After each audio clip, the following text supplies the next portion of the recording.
Hey guys, it's Libby. Welcome back to the Bard Book Club. Today we will be discussing our final play in the first tetralogy. Finally, it's Richard III, Shakespeare's first good play. Before this, we'd only had Two Gentlemen of Verona, Taming of the Shrew, the first part of the first tetralogy, and Titus Andronicus. So sorry for all you hardcore Titus fans. I'm calling this his first good play. So because this is a history, I'm going to start by reviewing the plot a bit because it is quite complicated. Also, my cat can't decide which side of the door she wants to be on, so it might be getting a lot of this. Nova.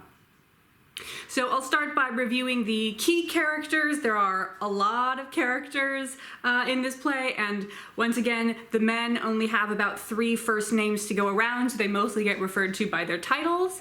So we've got Richard III, who starts out the play not as King Richard III, but Richard, Duke of Gloucester, and also his 2 older brothers, George, Duke of Clarence, and Edward IV, who is currently the King of England. This play takes place a not really historically reconcilable amount of time after the events of Henry VI. In the previous play in this tetralogy, Edward IV seized the throne from his, I don't know, like 3rd cousin, Henry VI, thus kind of ending the Wars of the Roses, although in this play we'll be asking the question, are we really completely done with the Wars of the Roses, or does it have a little bit more fight left in it? Henry VI, of course, was murdered by Richard, as was Henry's son, the Prince of Wales. Edward caused a bit of a stir in the last play with his marriage to the lovely but not particularly fancy Elizabeth Woodville. They have several children, but we only care about 3 of them. Their oldest daughter, Elizabeth, their oldest son, Edward, very original with the names, and their younger son, Richard. You should also keep track of Elizabeth Woodville's brother, Earl Rivers, and her sons from her first marriage, the Marquis of Dorset and Lord Grey. The Duchess of York, who is the mother of King Edward, George, Duke of Clarence, and Richard, Duke of Gloucester, also makes an appearance, as does the former Queen Margaret, who was the wife of the now slain Henry VI, and she's sort of our last hangover, our last holdover. You may think of her as a hangover, and a sort of ghostly remnant of the Lancastrian faction of the Wars of the Roses. And then, of course, the other person you have to keep track of is Richmond, who is destined to become Henry VII, Henry Tudor. And then 2 more characters you should keep track of. We've got Lady Anne, who, if you remember Warwick from the previous plays, is a daughter of Warwick. Warwick did have another daughter who is married to George, Duke of Clarence, although she doesn't appear in this play, and she may be dead at this point.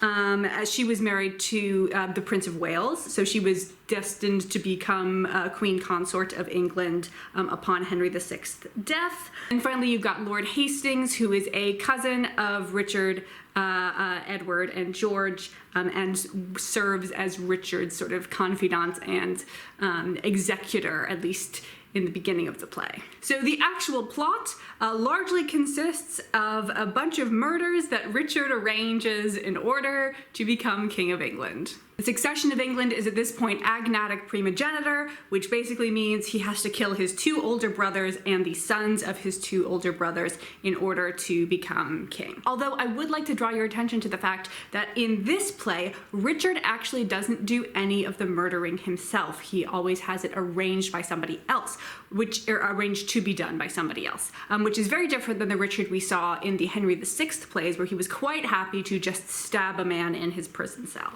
At the beginning of the play, Richard decides that if he wants to be king, he needs to marry a noblewoman, which results in possibly the strangest seduction scene in literature, in which he wins the hand, although question mark on the heart, of Lady Anne, who is escorting the corpse of Henry VI, murdered by Richard, and of course Richard also murdered her first husband. That all works out for him somehow. He then arranges for the death of his brother Clarence, because if he killed Edward first, then the throne would go to Clarence, and then Clarence would be the king, and so that would be a little bit tricky. Also, Edward is currently ill, and Richard is hoping that the death of Clarence will be such a shock that it will finish Edward off, and then he won't have to do any of the murdering himself.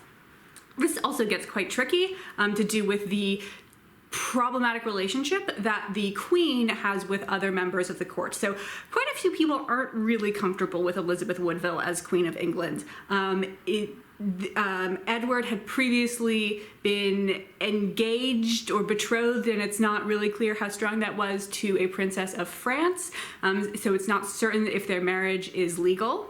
And by rejecting the French princess, Edward lost the support of the French in the Wars of the Roses, which made things a lot harder for his side. So a lot of people who were technically fighting on his side still aren't really wild about Elizabeth. So Richard has pulled all of these strings to make it so that it seems like Elizabeth and her sort of advisors have indicated that Clarence should be put in prison because he is a threat to the king. The words they said were that someone whose name starts with G is a threat to the king. And of course, George, the first name of Clarence, starts with G, but so does Gloucester, which is Richard's title. And everything actually works exactly as Richard plans. While Clarence is in prison, he directs people to drown him in a vat of wine, which is sort of associated with like looshness, I don't know, libertinism, not honest Christian purity, which Richard is going to clothe himself in for much of the play, and is also sort of related to the libertinism that we got with the marriage to Elizabeth Woodville, because she's so attractive. King Edward learns that Clarence was killed kind of seemingly on his orders, and the distress of this is what finally finishes him off, which means the list of people that Richard has to murder has gotten shorter. He has addressed the fratricide, so then he moves on to arrange the murders of Clarence's son, Elizabeth Woodville's brother, and sons from her previous marriage. Am I missing anybody before we get to the princes? Yeah, no. And then the princes, one of whom is now King Edward V. However, as the play points out, the murder of the princes was not actually necessary because Richard was already the king when he had them executed. That is because he was able to convince the right people that Edward and Elizabeth's marriage was not legal because he was still betrothed, which was like close enough to being married. The marriage was kind of more of a gradual scale in the Middle Ages, as opposed to the black, white, not married, or possibly the like black, gray, white of like married, or sorry, not married, engaged, married. Anyway, he was able to convince them that since the princes were illegitimate, they could not reign, and thus the next person in line is Richard, so the throne should go to Richard. So they were already out of the picture. And when he asks Hastings, his assistant, to arrange for their deaths, Hastings balks at this, and Richard has to look elsewhere, which then means Hastings has to go. Somewhere in there, Richard also arranges for the murder of his wife, who is the only woman that he has killed. And that's because he needs to marry somebody else, or at least he thinks he does. Richard gets a little bit unhinged towards the end of the play, and he thinks he needs to marry his niece, the son or the daughter of Edward, who has royal blood. Like, she would kind of, like, there's an argument that she would be next in line if her brothers were dead and she didn't have any uncles. So he needs to marry her in order to get legitimacy. But all this time, Henry Tudor has been in France amassing an army to come and take back his homeland. Richard thinks he can probably beat Henry's army as it currently stands, but he's worried about him gaining allies and like turning the hearts of the people once he arrives in England. This is mainly represented with the character of Lord Stanley. So Richard abducts Stanley's son and says before the battle at Bosworth Field between Richard and Henry, and says, "Hey, Stanley, if you change your mind about who you think should be King of England, I'm gonna kill your son." Lord Stanley does change his mind anyway and decides that the good of England is better than the good of his family. Very noble, but it's actually all okay. At the end, the kid doesn't die. And then at the end, Richard has a really hard time finding a horse and gets stabbed a lot. And Henry becomes King of England, thus establishing everybody's favorite Tudor dynasty. Please give me money, Mrs. Queen. So now that we've addressed what's actually going on, we can appreciate the subtleties of the text. And I want to start right at the very beginning with one of Shakespeare's most famous speeches, and it is extremely notable. So we've talked about in other Shakespeare plays what kind of scenes Shakespeare likes to start his plays with. Your classic Shakespeare opening scene, or at least first half of the first scene, is going to be two minor characters having a private conversation about whatever the main characters are doing. And then later in the first scene or in the second scene, we open it up to the grander characters, the grander ideas, the grander politics of the play. But this scene is not that. This scene is a very long soliloquy by the main character. And with the benefit of hindsight, when we know what kind of scene Shakespeare likes to start his plays with, we kind of expect there to be an interlocutor for Richard, and we also expect Richard to maybe be a smaller character. And Richard is not purely talking to himself. He's not really like Hamlet, where Hamlet's speeches get very convoluted and are very reminiscent of the way the mind constructs thought as opposed to the way the mind constructs speech. You can go see my Soliloquy series where I talked about all the Hamlet soliloquies. I'll link that below. This is a heavily rhetorical speech, which does not mirror thought. Nobody thinks, now is the winter of our discontent. Nobody thinks that. So Richard is not talking to himself, he is talking to us. We are the other character in this opening scene, although we're not doing a very good job of contributing. So this is the beginning of Shakespeare's charismatic villains who, they're really bad guys and they kill a lot of people, but they're just so charming and you don't really want them to die because you just want to hear them keep talking. And Richard is also seemingly the main character. His name is the title of the play. He's going to become the king in history. I think this is maybe Shakespeare laying the groundwork or sort of preparing our minds for the idea that this play is not really about Richard. It's really about Richmond, Henry Tudor, who is going to come in and save the day. He is sort of the hero of this story. So yeah, all of this, as well as the previous three plays in the tetralogy, have been kind of a hot mess, but it's all really about the Tudors. And now here's the one moment where I'm going to actually talk about the historical context of this play. I do not want to get bogged down into the arguments of is Richard really responsible for the deaths of the princes, blah, blah, blah, Josephine Tay, something, something. Mom, I know you want to fight with me about this, and that's why I'm not talking about it in this video. But throughout the previous plays in this tetralogy, we've really gotten a chance to see how horrible war is for everybody involved, especially the poor people who are actually having their lives utterly ruined, not just the nobles who could potentially benefit from something. Think about the death of everybody's favorite Lord Talbot during the 100 Years' War. Think about the death of the Prince of Wales and Henry VI. As part of the Wars of the Roses. And also as part of the Wars of the Roses, think about this scene where Henry VI witnesses two unnamed characters who only appear in one scene, a son who has killed his father and a father who has killed his son, coming in carrying the corpses of their family members and saying, "Fuck, man." And the Tudors were trying desperately to establish themselves as a legitimate dynasty so that we didn't go back into the Civil War. I know people, like to either poke fun or get horrified at Henry VIII for murdering all of his wives, or, two of them and then divorcing other ones. But it was really important to him to have a son, because if he didn't have a son, we were going back to the Wars of the Roses. And in this play, Shakespeare really wants to support this notion of the legitimacy of the Tudor dynasty. He's showing Richmond as more virtuous, more deserving of the throne than Richard. So even if Henry VII's claim to the throne is perhaps slightly dubious, you'd still rather have the Tudors than Wars of the Roses. I mean, come on, guys. And it's actually not totally clear that the Wars of the Roses would have continued had the Tudors not taken over. But Shakespeare is definitely wants to present that as true. In Act 4, Scene 4, where the women are sort of lamenting the situation that they're in, the former Queen Margaret says, I had an Edward till a Richard killed him. I had a husband till a Richard killed him. The Duchess of York, Richard's mother, says, I had a Richard too, and thou didst kill him. I had a Rutland too, and thou hopest to kill him.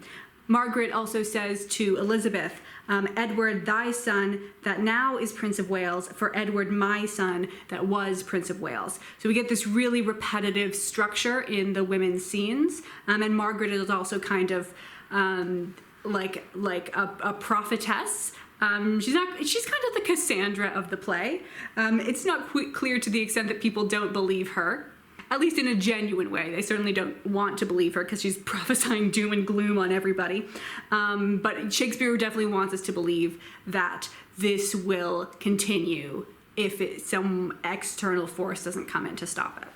So bringing it back to that initial soliloquy, we do not want to return to that winter of our discontent. Now, I actually have a question for some of you guys about the first line of this speech. So it opens, now is the winter of our discontent made glorious summer by this son of York. I think that this is a great speech, and I also think it's pretty accessible. It's not as confusing as Hamlet's soliloquies. You can pretty well figure out what he's talking about. Of course, I would like to just briefly point out that son of York on the page is spelled S-O-N of York, but when you hear it in English, it can be either S-O-N or S-U-N, so the winter being destroyed by the sun. So now is the winter of our discontent. English pronouns do not have clusivity, which means if I say our, it's not clear whether I mean mine and yours or mine and some third parties. Other languages do have clusivity, like Korean. So if you speak Korean or another language that has clusivity, I would love to know how our gets translated into your language in their translations of Richard III. Because if I was going to do a Korean translation of this play, I would definitely make it our discontent. Richard is inviting you into his private ward like, hey man, we've all experienced this. You get me. So let's really jump around and compare Richard's first soliloquy with his last soliloquy. I won't read all of them, but I'll read you some to give you kind of a taste of how it sounds. A taste of how it sounds? Okay. Now is the winter of our discontent made glorious summer by the son of York, and all the clouds that lowered upon our house in the deep bosom of the ocean buried. Now are our brows bound with victorious wreaths, our bruised arms hung up for monuments, our stern alarums changed to merry meetings, our dreadful marches to delightful measures. Grim-visaged war hath smoothed his wrinkled front, and now, instead of mounting barbed steeds to fright the souls of fearful adversaries, he capers nimbly in a lady's chamber to the lascivious pleasing of a lute. And then after he is visited by the ghosts of all of the people he has killed, he says, what do I fear? Myself? There's none else by. Richard loves Richard. That is, I am I. Is there a murderer here? No. Yes, I am. Then fly. What? From myself? Great reason. Why? Lest I revenge. So obviously extremely different styles, extremely different sentence lengths. I would say that the second one that I read is actually a lot more like a Hamlet soliloquy. It's a lot more reflective of thoughts. So I think the first speech, it's about 30 lines, and I believe it is 5 sentences. How many lines does it take us to hit 5 sentences in the first speech? We have 2 lines. It takes 2 lines to hit 5 sentences. So we're using a lot more of a choppy style, and this is, to pretty clearly show that Richard has lost control of the plot, lost control of his horse, and lost control of himself. And I think here Shakespeare is showing us something, both something universal and something particular to Richard. So the universal thing is that you can't just kill a bunch of people and feel okay about it. We've seen this in several other instances. The two murderers that he sends to kill Clarence, one of them who isn't even named, but he has quite an interesting sort of psychological revelation. He's like, oh, I actually don't think I want to kill Clarence. And the other one kind of calls him a coward and pressures him into doing it. And afterwards, the murderer, I think it's second murderer, says, I actually really wish I could go tell the king that his brother was alive. I'm not glad that I did this. And then later, of course, we see Hastings shying away from ordering the murder of the princes. Richard is able to hold out longer, but he cannot hold out forever. And then the thing that is particular to Richard is that he he can't stop. He has wedded himself to the idea of the villain. In his first soliloquy, he says, since I cannot prove a lover, I will therefore prove a villain. He doesn't say I will therefore prove a king. So being a villain is not something that you can attain and then be done with the way that kingship is. So even though he's now the king and he ostensibly has what he wants, what he really wants is not to be king, but to be a villain. This is the role that he has cast for himself, and he is now stuck in it. He needs to keep causing outrages, murdering his wife, murdering his nephews, attempting to marry his niece, kidnapping, in order to complete the script. Whereas other characters are attempting to break out of the script that he has written. We also see this in his parallel proposal scenes. He makes two absurd proposals, one to Lady Anne and then one to Elizabeth Woodville, getting her to persuade her daughter, Princess Elizabeth, to marry him. In the first case, he has killed the woman's husband and father-in-law. In the second case, he has killed the woman's husband, uncle, two brothers, and also a bunch of her other family members. There's a lot of different ways of playing Lady Anne's reactions to Richard. Sometimes she's just so emotionally distressed she doesn't know what's going on. Sometimes she's actually kind of into him. It's not really in the text, but you could certainly use it as an actor, as the subtext if you were an actor, which is that obviously it's hard to be a woman alone in this time period. It's safer to be married. This is someone who will marry me. Might as well. But if you're going with the Anne is actually kind of wooed by him, then Richard in this one scene does prove to be a lover. He could have done it, but that doesn't fit with the script that he had written. Since he doesn't seize that opportunity, then by the time he wants to propose to Princess Elizabeth, it's too late, and the role of lover has been closed to him and opened to Richmond, who does end up marrying Princess Elizabeth. We do also see King Edward IV attempting to do a bit of stagecraft himself, but of course he's not nearly as successful as his brother. In Act 2, Scene 1 is the great reconciliation scene where he says, Hastings and Rivers, take each other's hands, dissemble not your hatred, swear your love. Madam, to the Queen, yourself is not exempt from this, nor your son Dorset, Buckingham, nor you. You have been factious, one against the other. Wife, love Lord Hastings, let him kiss your hand. What you do, do it unfeignedly. If you have to tell your actors to do something unfeignedly, you know that there's a problem. Also, Edward is directly feeding lines to his actors, if I may put it that way. So he says, like, to Rivers, swear your love, and then Rivers says, and with my hand I seal my true heart's love. Whereas in Richard's great stage scene, where is it? Yes, in Act 3, Scene 7, where he is attempting to persuade the mayor and the aldermen of London of his virtue in contrast to his brother, and thus of his right to be king. But he really goes all out. He's got a costume, in the like rags that he's wearing. He's hired extras. He's got these two bishops to come and like stand next to him holding their Bibles. And he is also taking up a contradictory position. So he has all of his allies saying like, please, you're so great, you should be the king. And he says, no, I could not possibly. So he has set the scene so well that the actors are able to do what they need to on their own without him having to feed them every line. And then I think that's maybe all I have. I'm going to end it rather anticlimactically. Yeah, that's all I have to say about Richard III.